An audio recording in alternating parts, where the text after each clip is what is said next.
Bari alabari, Nurianda labari andalabasuri halabacanta labari andalabari andalabari. Esse congresso é teu, ó Deus.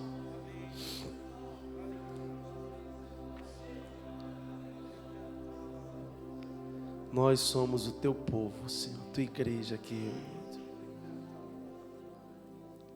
Roga por nós, ó Santa Mãe de Deus, para que sejamos dignos das promessas de Cristo. Amém.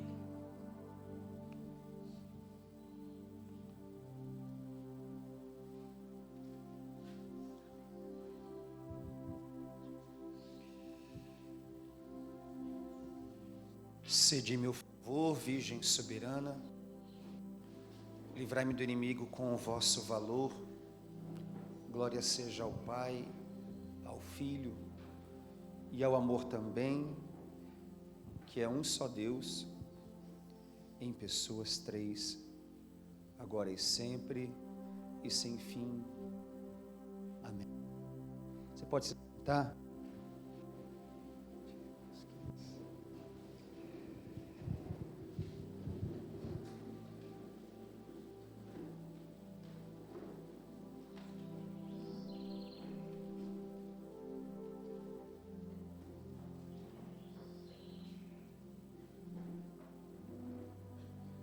Queria que agora você pudesse se colocar numa condição não de ouvinte, mas de sedento. Não de ouvinte, mas de sedento. Que você pudesse ser como uma esponja, embebida não no vinagre, mas embebida num azeite novo, preparado para você. Quando eu olho a bandeira do Brasil colocada no altar, ou até tomando o lugar de uma toalha que sempre é cuidadosamente preparada num ambão, e ao invés de ser uma toalha litúrgica, a bandeira da nossa nação, o Espírito me recorda que o tempo que nós estamos vivendo é um tempo que o próprio céu nos chama a viver numa nova dimensão de intenções. O céu nos chama a requalificar a nossa oração e o propósito da nossa oração. Porque é comum virmos à casa de Deus, em maior parte, por necessidade. Se você pegar as realidades da igreja do Brasil, você vai observar que o grande número de fiéis vem à casa de Deus por necessidade, não por prazer. Porque o prazer de vir à casa de Deus, como diz o salmista, que alegria quando me disseram, vamos à casa do Senhor, ele está dizendo, eu tenho prazer de estar lá. Não é necessidade. Essa necessidade está sendo sobreposta, não por uma necessidade pessoal, mas uma necessidade coletiva. Quando eu olho para a bandeira da nação brasileira, eu vejo Deus falando assim, eu estou cansado de ver vocês erguendo as fotografias das famílias de vocês. Eu estou cansado de ouvir o mesmo pedido. Abre uma porta de emprego para mim. Permita que o meu filho ou eu passe num concurso público. me abençoa com uma casa maior. E aí você pode pensar, mas peraí, eu não posso pedir isso? Eu não posso? Eu não tenho desejo, eu não tenho permissão de pedir isso, que é bênção para a minha vida? Pode. Mas quando você olha a bandeira da nação na tua frente, Deus está dizendo assim: eu estou esperando você clamar, não só pela sua casa, mas eu estou esperando você clamar por aqueles que você não conhece, mas que moram no mesmo território que você. Eu estou esperando você querer a bênção não só para o seu sangue, mas eu estou esperando você querer a bênção para aqueles que também não são o seu sangue. Porque o tempo não dá oportunidade para mim e para você de ficar preso às nossas necessidades familiares. O tempo que nós estamos vivendo não nos permite ficar nesse até necessário, mas que o Espírito tem nos convencido de dizer assim: é egoísmo querer a bênção só para a tua casa. É por isso que a gente vai observando que na vida da igreja tem muitas pessoas que falam assim: reze por mim. E é claro que podemos pedir reze por mim, mas são poucos os que dizem reza comigo.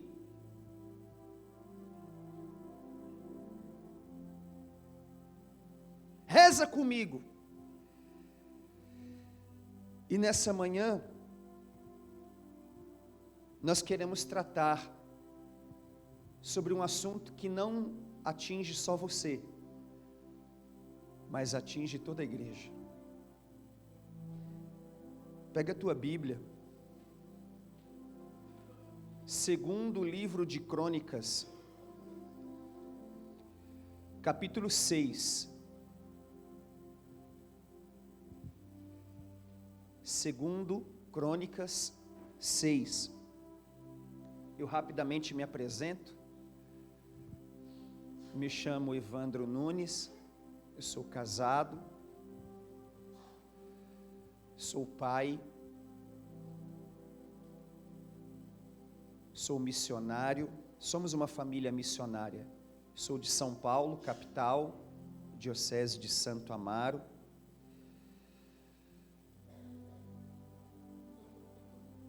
E sou um apaixonado pelo Espírito Santo. Só isso, o resto é dele. Segundo Crônicas, capítulo 6, versículo 21. Escuta as súplicas do teu servo e de teu povo Israel, quando orarem neste lugar. Escuta do lugar em que resides, do céu, escuta e perdoa. Se alguém pecar contra seu próximo e este se comprometer com um juramento imprecatório e vier jurar ante teu altar neste templo, escuta do céu e age.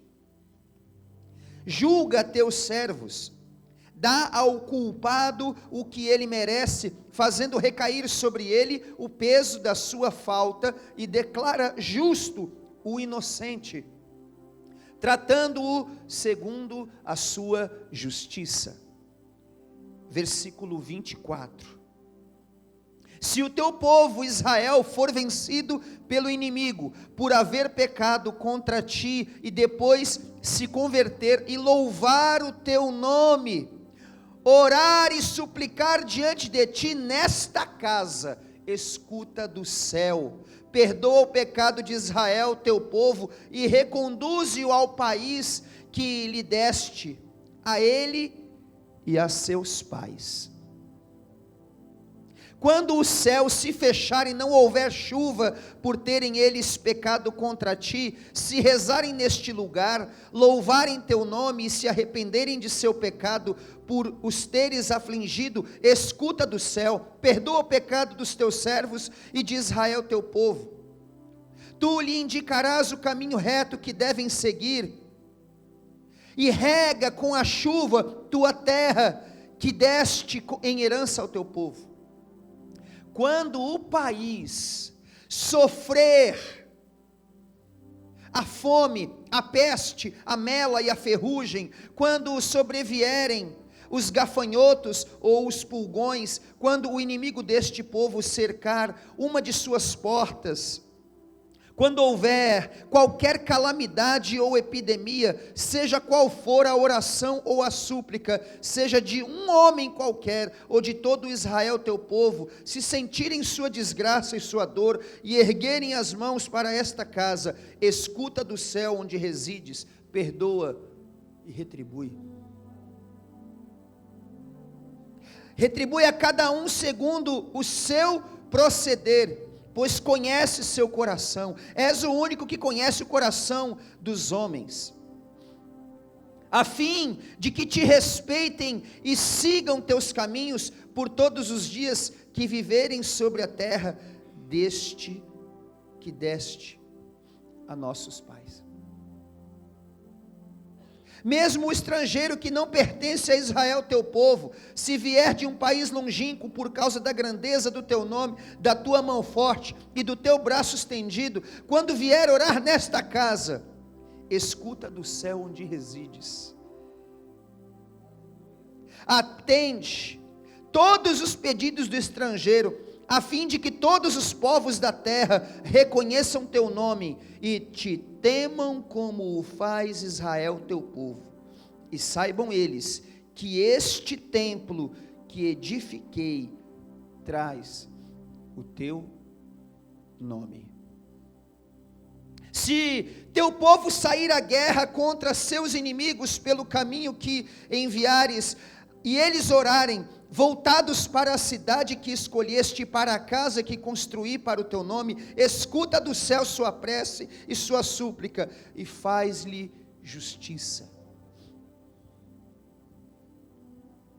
Quando tiverem pecado contra ti, pois não há pessoa alguma que não peque, e irritado contra eles, os entregares ao inimigo e seus vencedores, os levarem cativos para uma terra longínqua ou próxima, se eles caírem em si na terra onde houverem sido levados, se arrependerem e te suplicarem na terra de seu cativeiro, dizendo: pecamos, agimos mal, nós nos pervertemos, se retornarem a ti de todo o seu coração e de toda a sua alma na terra do seu cativeiro, aonde tiverem sido deportados, e se orarem voltados para o país que deste a seus pais, para a cidade que escolheste e para o templo que construí para o teu nome, escuta do céu onde resides, escuta a sua prece e sua súplica, faz-lhe justiça e perdoa a teu povo os pecados cometidos contra ti. Agora, ó meu Deus, que teus olhos estejam abertos e teus ouvidos atentos às orações feitas no Rio de Janeiro.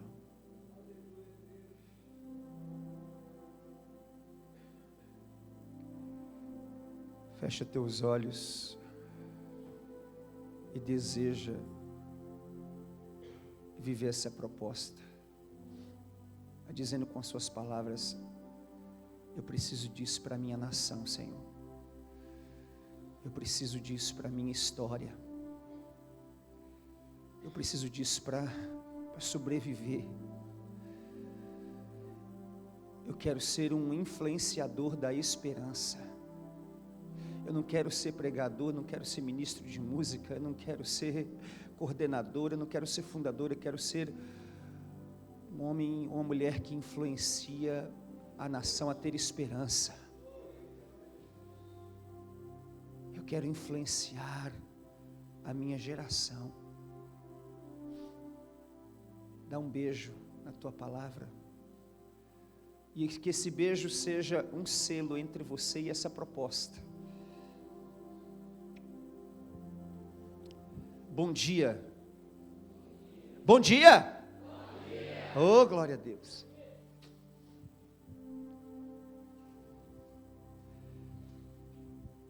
Acho que diante disso aqui, a gente pode dizer com uma molecada, não precisa desenhar. Isso posto aqui, não há necessidade de desenhar. Davi foi o maior rei de Israel, o mais reconhecido, chamado por Deus como um homem segundo o coração de Deus. E não é Davi que dizia, eu sou um homem segundo o coração de Deus. É Deus que dizia, ele é um homem segundo o meu coração. O que Deus pode dizer a teu respeito? Davi, que era este homem, este grande general, este grande rei, constituído em Israel, era um adorador nato.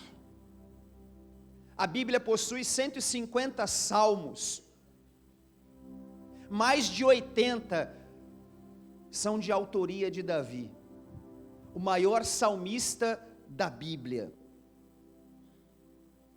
E Davi, no seu plano de governo, ele venceu os filisteus, ele venceu o Golias, destaque dos filisteus, ele devolveu dignidade a Israel, mas nós estamos num ano eleitoral, e o que mais a gente escuta nesse tempo é se perguntar para um candidato a deputado estadual ou federal, a um governador, a um presidente, qual o seu plano de governo? Não é assim que a gente escuta? E Davi tinha um plano de governo. Diante de tudo que ele fez, o plano de governo, um dos componentes do plano de governo de Davi, que era rei, era construir a casa de Deus. Era o objetivo dele, era a meta dele. Só que Davi era um homem segundo o coração de Deus. E um homem segundo o coração de Deus não dá um passo sequer se Deus não falar. Pode dar. Se Deus falar corre, o homem de Deus corre. Se Deus falar fica, o homem de Deus fica. Se Deus falar cale-se, o homem de Deus cala. É por isso que nós estamos sendo chamados a uma dimensão espiritual mais elevada, porque na minha insignificância, eu não acredito em maturidade espiritual em que Deus só te aprova. Não existe relação profunda com o Senhor, onde Deus só aprova. Parabéns, vai, faz, é isso aí, estou contigo, não tenha medo, avance, vai. Deus, na autoridade do seu nome, se tem relação profunda contigo, Ele também tem o direito de falar, cale a boca e recolha-se a sua insignificância, ponto. E quando Davi apresenta este plano de governo, eu quero construir uma casa para o Senhor, Deus fala assim, não vai ser você, vai ser o teu filho.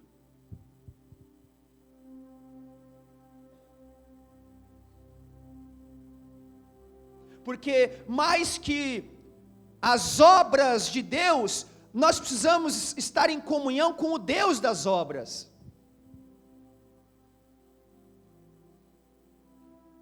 Qual que deve ser o grande plano pastoral da igreja?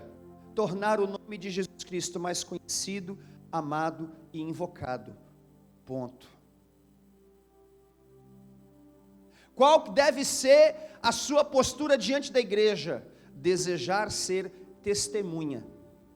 Depois vem a pregação, depois vem a fundação da comunidade, depois vem o ministério de música, depois vem a intercessão, depois, se der tempo, primeiro seja testemunha.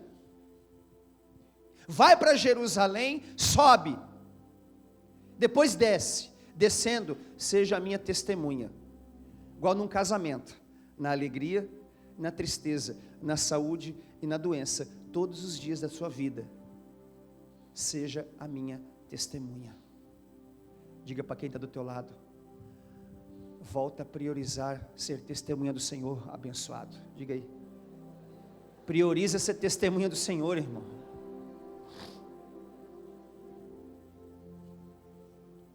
Nasce Salomão, filho do rei Davi, e Salomão, desde o início de seu governo, pede para Deus o que Deus já queria dar para Salomão.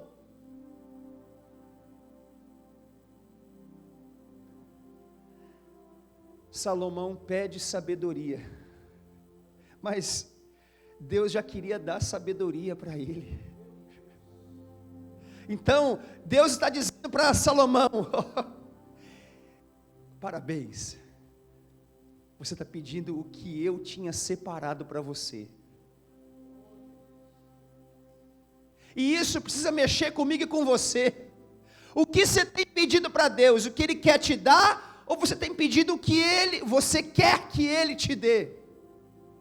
E isso retarda o progresso espiritual, porque eu começo a pedir que Deus me conceda aquilo que o meu coração anela, mas não aquilo que o coração de Deus separou para mim. Aí eu vou retardando o progresso espiritual, eu vou retardando a minha maturidade também humana, porque quando Deus dá aquilo que Ele quer me dar, e eu peço para Deus o que Ele tem desejo de me dar, eu cresço espiritual e humanamente. Não tem como. Davi transfere o reinado para Salomão. Salomão pede aquilo que Deus queria dar para ele. Só que Deus diz ainda para ele, lá no capítulo 1 desse mesmo livro: você me pediu aquilo que eu queria te dar, mas por quê? Olha só a resposta de Deus, porque às vezes passa despercebida, a gente nem observa muito assim, passa aquela leitura superficial. Mas por que você não pediu aquilo que você talvez poderia pedir? Porque você não pediu riqueza, eu vou te dar riqueza.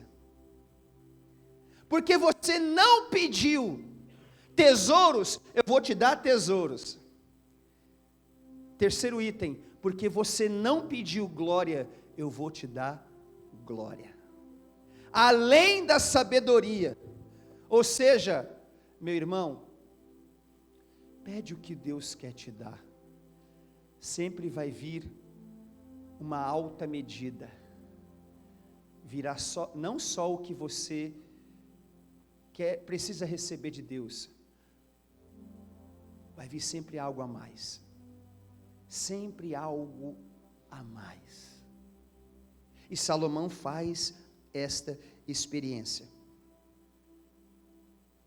E Salomão diz assim: o plano de governo dele é esse: eu vou construir a casa do Deus do meu pai, do Deus de Abraão, do Deus de Isaac, do Deus de Jacó. Eu vou construir a casa.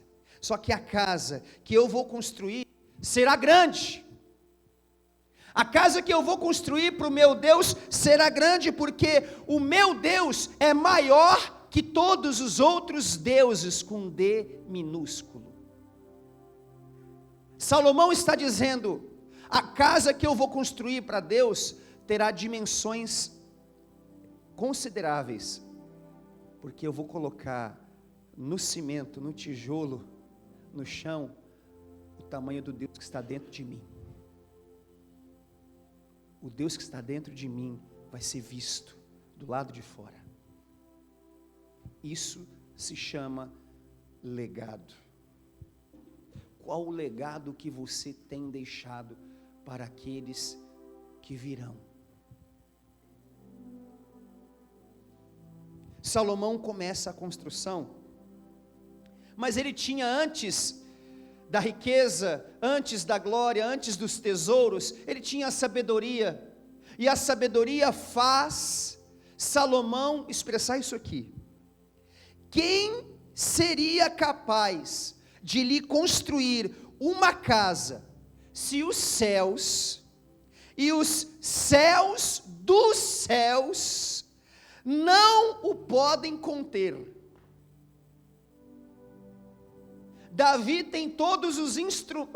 Salomão tem todos os instrumentos para construir uma casa para Deus, mas ao mesmo tempo, quando ele se depara com o bem mais precioso que ele tem, Salomão fala: peraí, eu vou construir uma casa para Deus, mas quem é capaz de construir uma casa para Deus, se os céus e os céus dos céus não podem conter?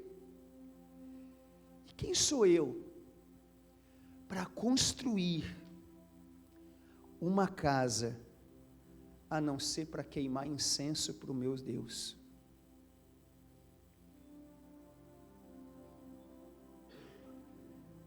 Ao mesmo tempo que Deus cresce dentro da gente, Ele vai mostrando qual é o nosso verdadeiro tamanho.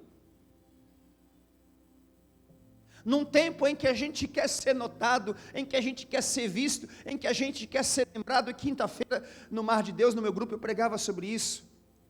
Uma frase que é muito recorrente nesse tempo: quem não é visto, não é lembrado. Isso é regra humana. Isso não serve para homem e mulher espiritual. Porque um homem e mulher espiritual quer se esconder, não quer aparecer. E quando eu me relaciono com Deus verdadeiro, com o tamanho de Deus, Ele vai fazendo eu sumir, Ele vai fazendo eu desaparecer, e quanto mais eu desapareço, mais Ele cresce. É por isso que vai terminar o ciclo profético lá em João Batista, ligando todos os profetas bíblicos, dizendo: eu não sou digno de desamarrar a sandália dele, que eu diminua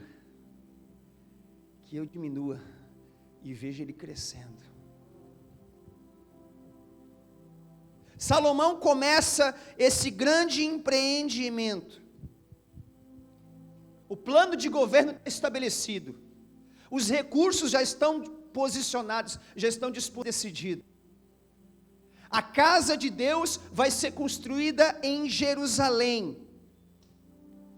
A casa de Deus vai ser construída no Monte Moriá. Isso te lembra alguma coisa?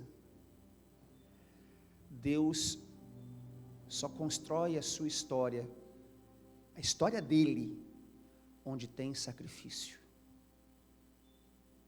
Deus constrói a história dele onde tem sacrifício. O material está separado, o endereço já está reservado, os recursos já estão disponíveis. Salomão começa o empreendimento. Era o 4º ano do seu reinado. Então veja, ele não chega prometendo, ele chega planejando, porque a vida com Deus também precisa de planejamento.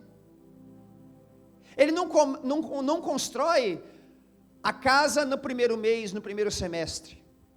Por que na vida espiritual a gente patina, a gente cai? Porque quando a gente se converte, que a gente carinhosamente chama, eu estou aleluiado, a gente quer fazer tudo ao mesmo tempo. Onde tem grupo de oração? Estou indo. Onde tem adoração? Estou indo. Onde tem vigília? É hoje, eu quero agora. Vê se esse abençoado, essa abençoada tem cara de quem algum dia já foi aleluiado. Dá uma olhada aí. Dá uma olhada se essa bênção foi aleluiada alguma vez. Vai em todas as missas, vai em todos os grupos de oração, atravessa a cidade e vai fazer adoração. Ninguém segura ela, ninguém segura ele. Oh meu Deus, é uma sede, é uma fome. Mas veja, como a vida com Deus também tem que ter planejamento. Tem que ter sede, mas tem que ter planejamento. Tem que ter fome, mas tem que ter sobriedade.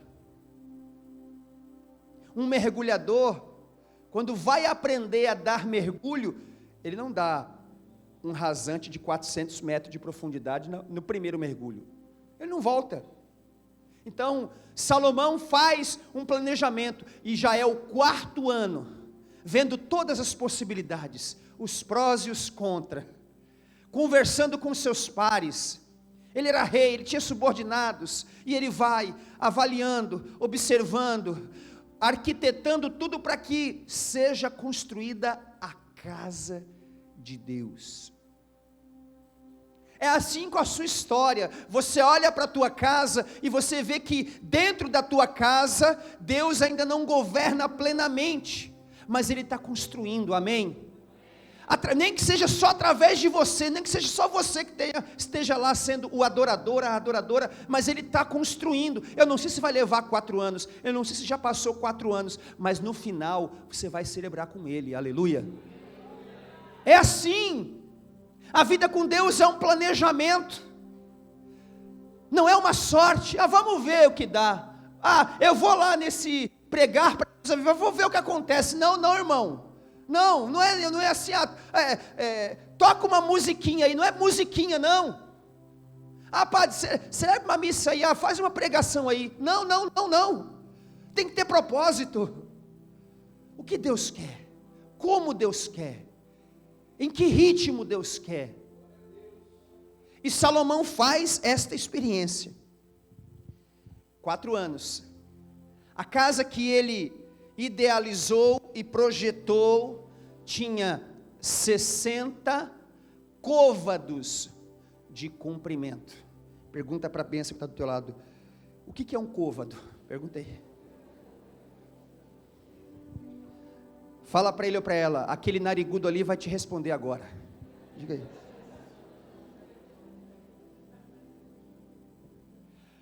Um côvado é uma medida em Israel, equivale a 45 centímetros. Um côvado equivale a 45 centímetros. Logo, para que você tenha 1 metro, você precisa de mais de um côvado, porque 2 côvados dá 90 centímetros. Understand? Então nós estamos falando de uma casa que tem um comprimento em torno de 27 metros. Mais ou menos isso. Me perdoe os matemáticos, eu não quis pegar no cálculo certinho, porque a prioridade é a palavra, né? É um detalhe importante.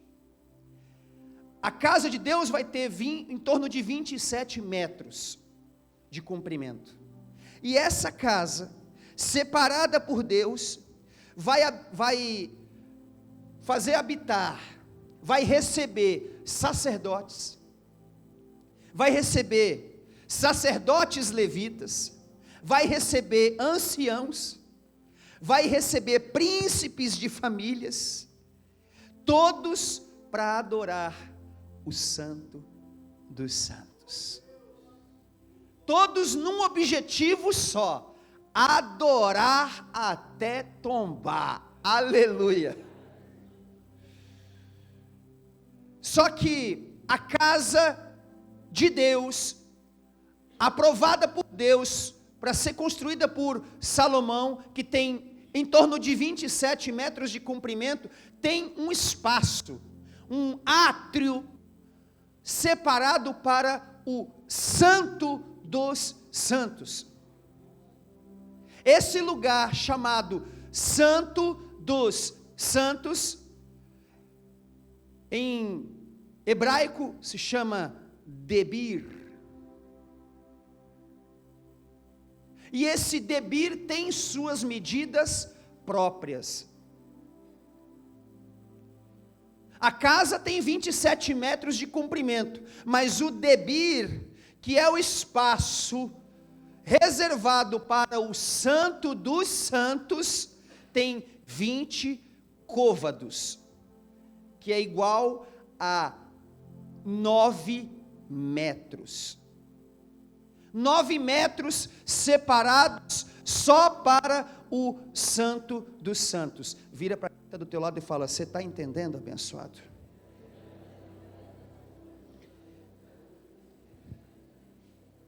Nove metros separados só para a essência daquele que está dentro da casa. Eles estão agora, aqui nesse momento que nós proclamamos, eles estão já, a casa está construída, o Debir já está construído, o espaço reservado para o Santo dos Santos, onde não pode pisar todo mundo, onde não pode chegar de qualquer jeito, onde não pode chegar assim, eu vou lá e se Deus quiser, amém. Não, peraí, irmão, o céu também tem hierarquia. É por isso que muita gente patina na igreja, porque não acolhe as ordens de Deus. Eu falava isso, Padre Fábio é testemunha, falava isso em Brasília nesse fim de semana passado. O problema da nossa igreja nesse tempo, dos fiéis da igreja, não da igreja, mas dos fiéis da igreja, é que a gente acolhe as ordens de Deus como sugestão, e a sugestão dos homens como ordem para nós, e aí não dá certo. Para chegar no Debir, para chegar no Santo dos Santos, tem que se fazer um caminho, não é qualquer um que vai pisar, não é de qualquer jeito que se pisa, não, o que importa, Deus conhece o meu coração. Aí eu te pergunto, isso não te preocupa?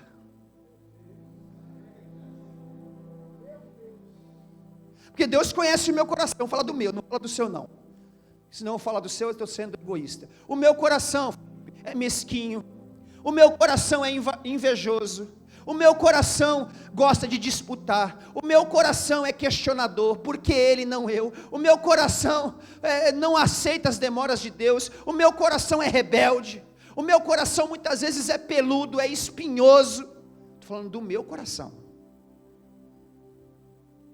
Então tem coisas que a gente fala, não, mas Deus sabe, importante que para Deus tudo importa. Não, irmão, tem critérios. Eu estou falando para quem quer uma vida perfeita, não para quem quer viver de qualquer jeito.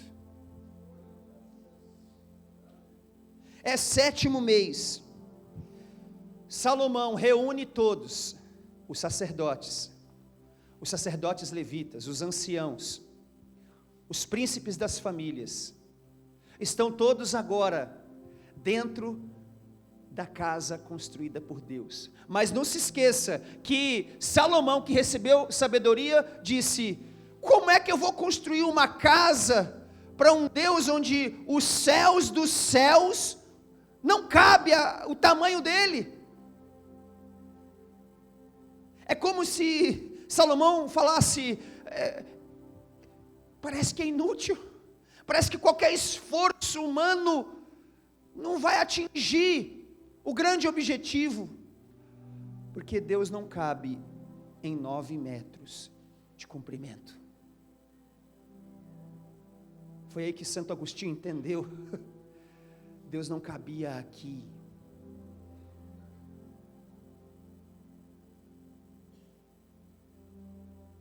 Santa Faustina, apóstola da misericórdia, as pessoas que sabiam que ela tinha locução interior com o mestre, uma família perdeu, Claudião, uma menina de 12 anos, era filha única, e claro, a revolta da família: como? 12 anos, um futuro pela frente, uma história a ser construída, e ela foi ceifada, foi levada como? Vamos falar com Faustina, porque Faustina tem DR com o mestre toda hora. Faustina tem uma intimidade que ele aparece como pessoa, entre aspas, em carne e osso. E foram ter com Faustina, questionando por que nossa filha, única filha, 12 anos, foi recolhida. E Faustina falou: me dá um tempo, eu vou perguntar para ele. Porque o homem espiritual, a mulher espiritual, ele não vive dos seus argumentos. Ele vai primeiro no rei. Ele faz audiência. E aí, Senhor, o que tens separado para esse povo? É isso, vai lá e entrega. Volta, faz audiência, vai lá e entrega. Volta na audiência particular. E volta. Faustina voltou àquela família. Eu tenho uma resposta para vocês. Então fala, o que aconteceu? Por que ele recolheu nossa filha, 12 anos, filha única? Faustina olha nos olhos daquela família e diz: porque ela era uma alma eleita. E se o Senhor não a recolhesse agora, com 12 anos, Ele a perderia para sempre.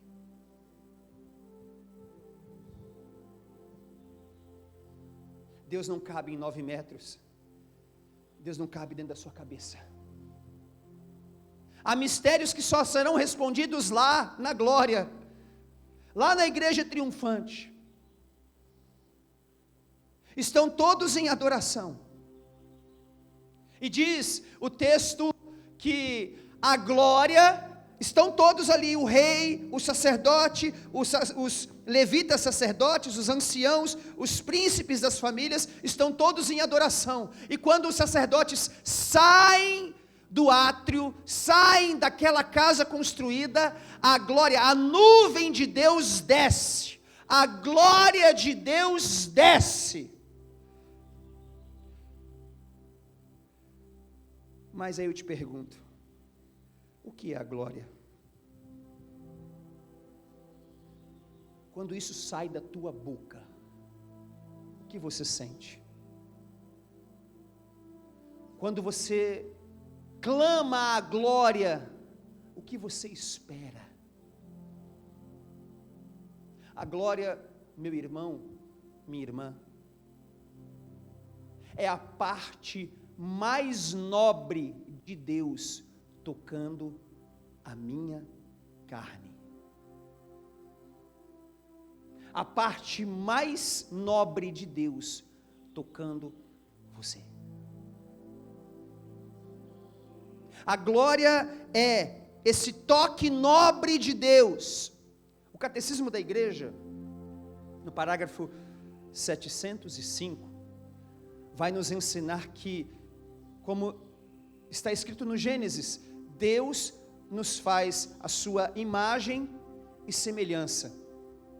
Mas o pecado, ele desfigura não a nossa imagem. Nós continuamos, mesmo pecando, continuamos sendo imagem de Deus, amém? Mas o pecado, ele nos priva, ele nos separa da semelhança de Deus. E a semelhança de Deus é o que libera a glória para nós. É por isso que Deus não desiste de nenhum de seus filhos, porque Ele está dizendo, ele está pecando, ele está fedendo pecado, mas ele é minha imagem.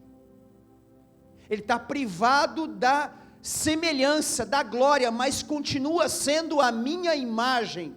Aí você olha e volta amanhã à tarde para a tua casa e é convidado a olhar para o teu pai, que talvez não está vivendo de glória em glória, mas está vivendo de gole em gole, e é chamado pelo céu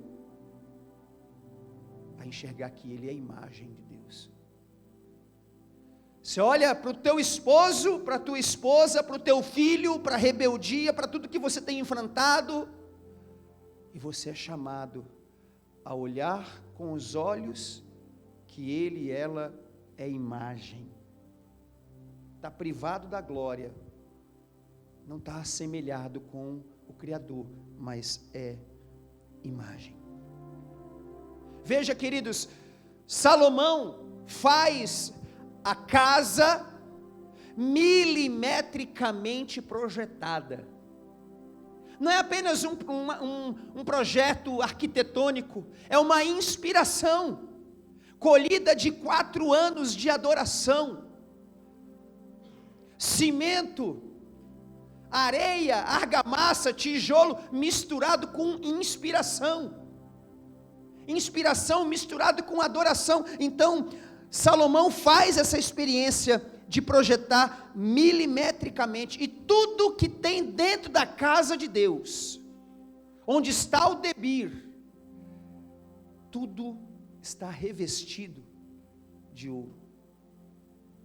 Tudo tem ouro. Na Arca da Aliança, Salomão manda colocar 2 anjos, querubins. Asa toca no céu, no teto. Asa toca no chão. De um extremo a outro, Deus é o Senhor.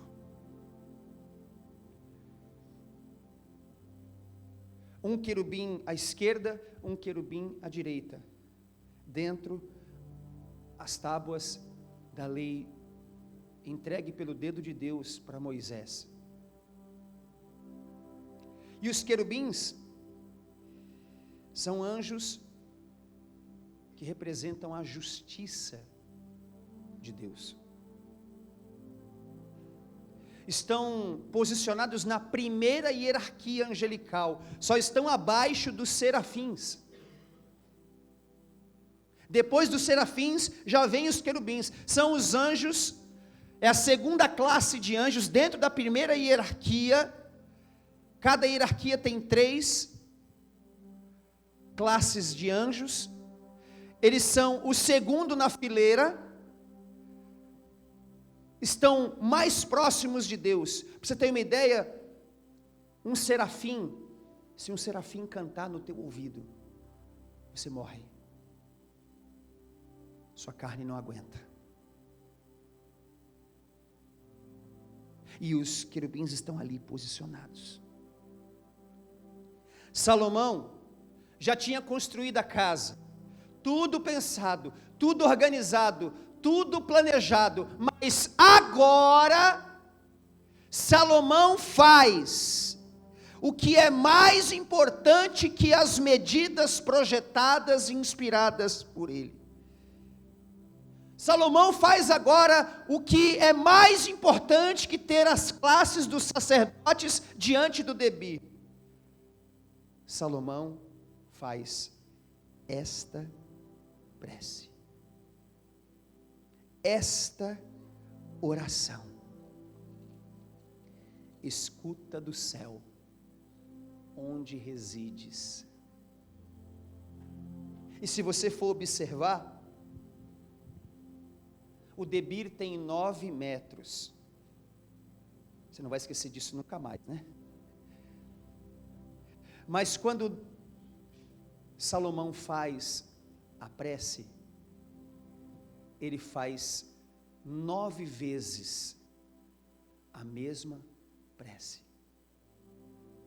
Escuta as súplicas do teu servo e do teu povo. Escuta do lugar onde resides. Do céu, escuta e perdoa. Escuta do céu e perdoa o pecado. Escuta do céu e perdoa o pecado. Escuta do céu onde resides e perdoa o pecado. Retribui. Escuta do céu onde resides. Escuta a sua prece. Justifica o teu povo. Escuta do céu onde resides. Mas espera aí, a casa não foi construída para Deus? Cadê Ele? A casa foi construída não para Deus morar, mas para honrar o nome do Santo. Porque a casa não cabe Deus. Meu irmão, minha irmã, glória, glória, glória. Quando as almas humanas se tornarem tão perfeitas em obediência voluntária, como é a criação inanimada em sua obediência sem vida, então essas almas vestirão a sua glória. O mais importante, num espaço de evangelização, Salomão me ensinou isso, preparando esta pregação. O mais importante num espaço de evangelização não são as dimensões, não são os metros construídos, separados para esse ou para aquele ambiente. O mais importante na evangelização não é a estrutura. O mais importante não é a qualidade do som.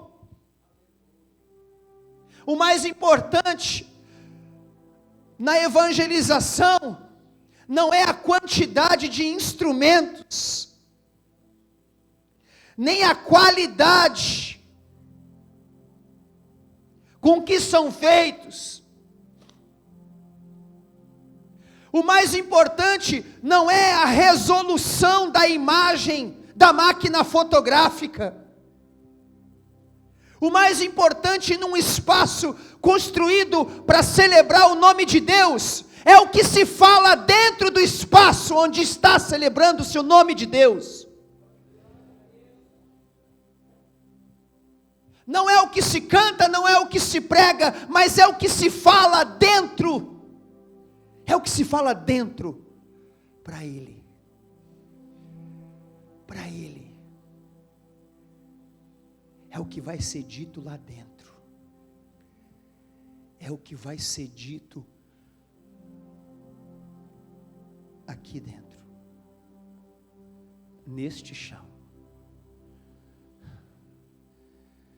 Deus não está interessado em saber como você chegou. Se você veio voando ou arrastando-se.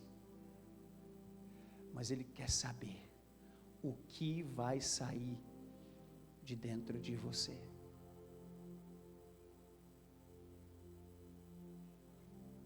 E nós vamos sendo educados, doutrinados, muitas vezes a pedir favor,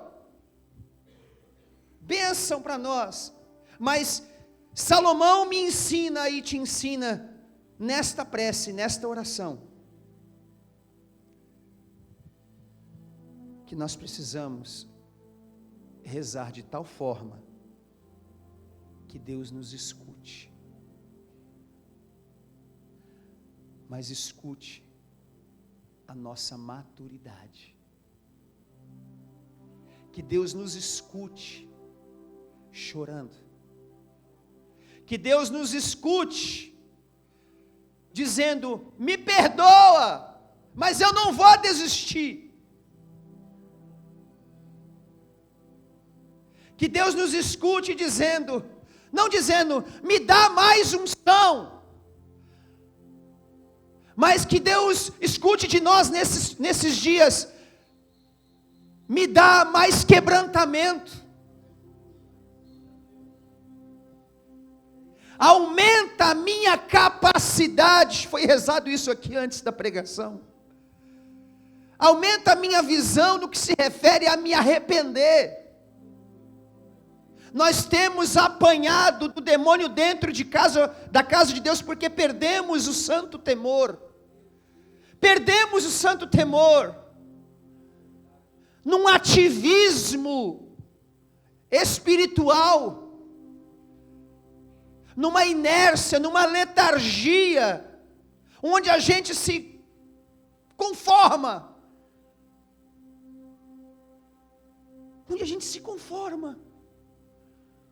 onde as realidades passam diante dos nossos olhos, a gente só consegue falar: nossa, caramba, puxa, meu Deus, misericórdia. Mas a gente não se entrelaça com as histórias de dor. É mais fácil dizer: ó, fulano caiu, ó, Beltrano, ó, caiu também. E a gente não chora por isso. E a gente não chora. E a gente não bate no peito. Há que se levantar nesse tempo no Rio de Janeiro, um povo, não só no Rio, mas no Brasil inteiro, um povo que, com a mesma disposição que ergue os braços, também bata no peito, com a mesma disposição que aponta, bate no peito e diz: foi contra vós, só contra vós que eu pequei. Ele caiu porque não ouviu o Deus que me governa, porque eu fui omisso. Esse livro, Crônicas, foi escrito depois de Esdras, foi escrito depois de Neemias, que já tinham chorado, que já tinham sido chamados a reconstruir Jerusalém. Veja, e aqui eu termino para a gente rezar. Os levitas já se posicionem aí, em seus instrumentos. A gente até propaga com efusão, né? Com entusiasmo, 2 Crônicas 7,14, se o meu povo se humilhar, se eles se arrependerem dos seus maus caminhos, eu do alto do céu vou ouvir e vou sarar a sua terra. A gente, oh aleluia, ele vai sarar.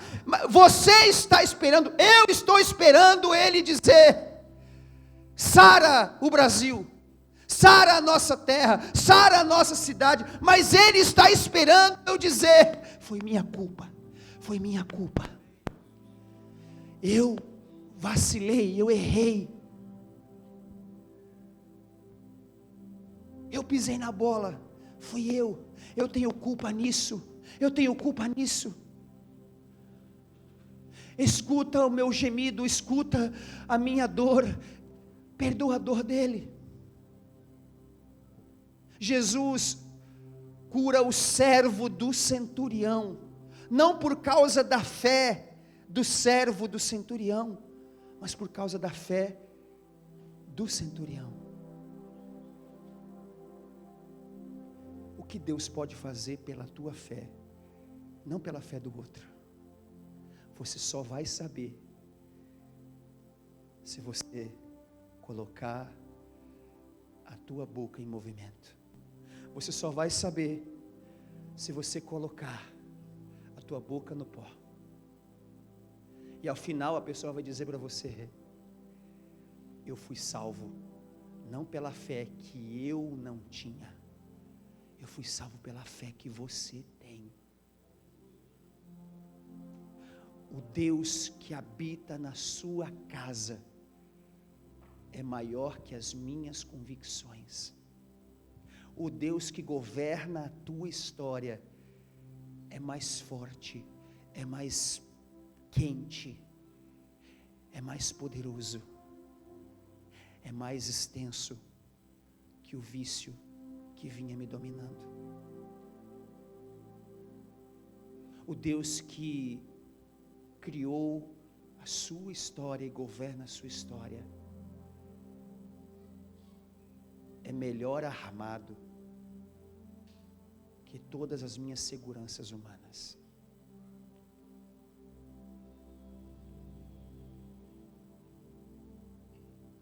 Deus nos trouxe para esse sítio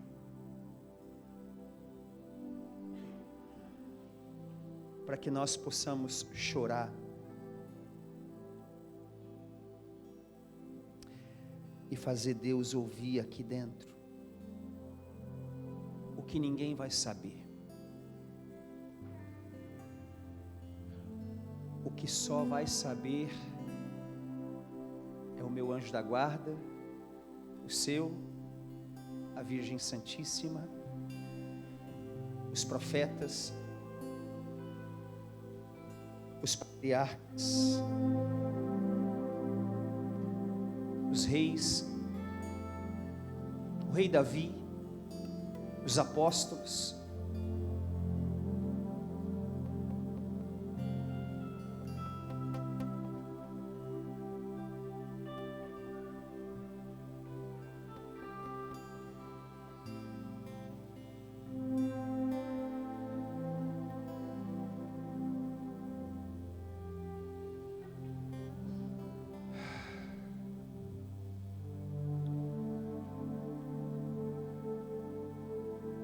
A nuvem de glória desceu quando o arrependimento subiu.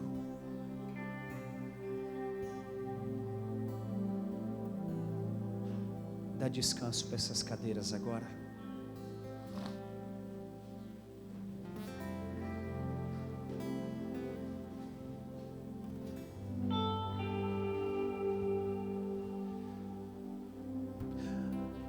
O pregar para Deus avivar é uma oportunidade de amadurecermos a nossa relação com o Criador. O pregar para Deus avivar não é mensurado pelo número de participantes, nem pode. O pregar para Deus avivar precisa ser uma resposta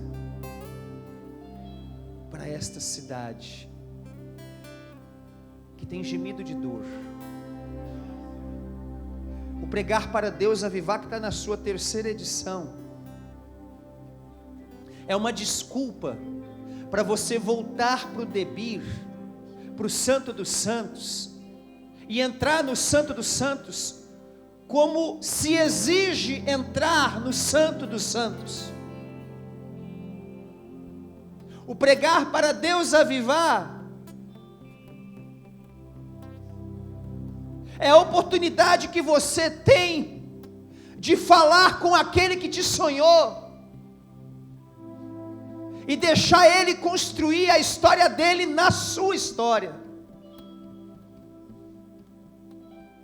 Desde ontem à noite, eu não sei se você percebeu, mas desde ontem à noite Deus está nos purificando, Deus está nos limpando, Deus está tirando os excessos, Deus está tirando as sobras, aquilo que não vai fazer falta, e que para mim e para você fariam falta, mas o Espírito convence que não vai fazer falta. Sobe no Debir, vem para o Debir, mas vem com aquilo que é necessário, não vem com as sobras, não vem com o peso.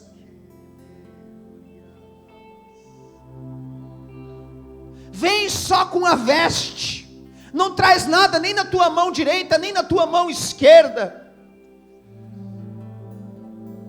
Traz tua dor, traz tua história, traz tua dúvida e coloca no Debir,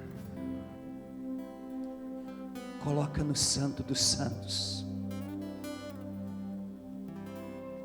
Chega, Rio de Janeiro, chega de ficar só diante do altar, vem para o altar, sobe o altar, não fica só diante dele não, vem, sobe no altar, sobe e entra no Debir, pisa no Debir,